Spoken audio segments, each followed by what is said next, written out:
All right, Mr. Taliaferro TV, how's everybody doing? So, salute to Vince Staples. Salute to the West Coast, by the way. I gotta get out to the West Coast sooner or later, man. So, I had a guy like Vince Staples that I went to school with at one point in life. You know, Vince Staples, I believe he's one of those guys, well, he's probably too smart for his own damn good. I like what the brother represents because at the end of the day, Vince Staples lives his truth. No matter what, he's going to beat you to his truth. You're never going to have the upper advantage on him by living his truth. For good or for bad, Vince Staples is living his truth. Now, right now, I want you guys to head over to my Instagram or my Twitter. Follow me at itsmrtaliaferro for more exclusive quality content. You know what I mean? I'm trying to work on my Instagram, my promotion skills, all that good stuff. What up, Pharaohs? Now, let's get into the story. Vince Staples was on that Coachella stage, I believe, a couple days ago. And he decided to do an interview with Complex's own Nadeska. By the way, Nadeska, salute to you. Very proud of you. Nadeska was working with Coachella, all right, and they did this interview, and the interview went left out of nowhere. Like, I think Nadeska and Vince Staples was talking about something along the lines of him staying out of trouble, him staying out of incarceration, and Vince was like, I'm not gonna go to jail. You know what I mean? If R.Kelly ain't went to jail yet, for all the shit he got going, I'm not. So, matter of fact, this is what Vince Staples said word for word. If a piece of fucking shit R.Kelly didn't go to jail for being a child molester and peeing on people and having a human trafficking ring in Atlanta, I'll be all right.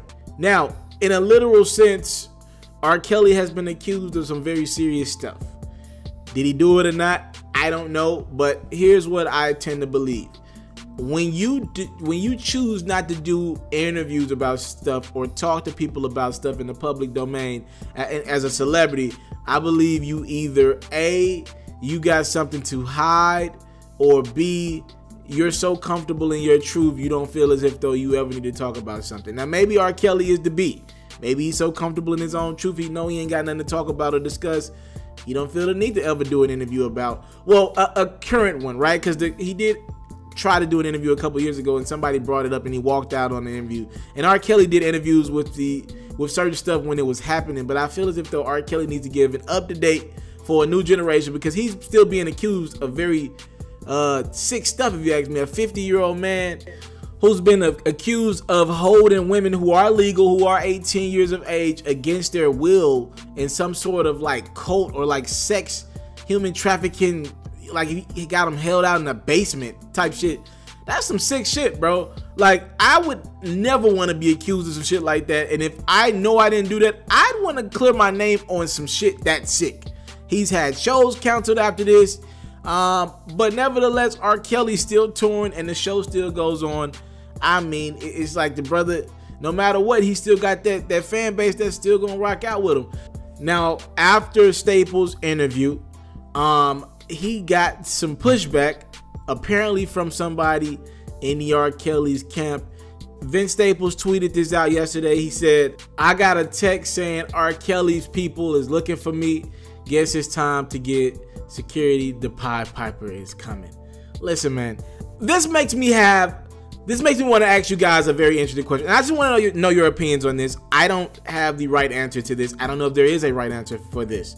So in 2018, with social media becoming so prevalent, we're starting to realize maybe people we respect on the business end are maybe, just maybe not the best of individuals overall. And I want to know how you feel about this.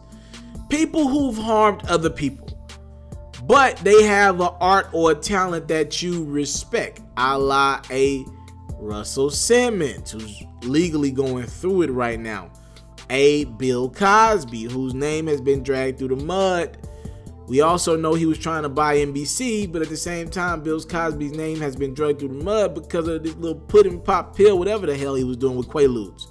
R. Kelly, to me, if you go hit for hit, I could maybe, after Michael Jackson, I could maybe say R. Kelly has the best catalog ever. He's up there in that top 5, top 10 realm of just catalog. Can we separate the art from the artist? And do you think that's the right thing to do, especially when we're dealing with women being sexually assaulted? I don't know the answer to that question. I grew up an R.Kelly fan, but I can't act like it's tough. I can't just act like it's. I can't just be stepping in the name of love at a damn family reunion when I know that man's past is pretty flagrant, all right? Or reportedly is pretty flagrant, or, you know, at the bare minimum, we seen him marry Aaliyah at 15. So I'm just saying, y'all talk to me in the comment box below. I would love to know y'all opinions on this.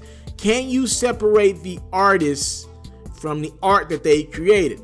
Bill Cosby, we know the Cosby Show is a classic show, classic in our communities, right? A lot of people modeled their parents after that, but in reality, it doesn't look like Bill Cosby was living 100. At the bare minimum, he was cheating on his wife for decades, you know what I mean? So y'all talk to me in the comment box below.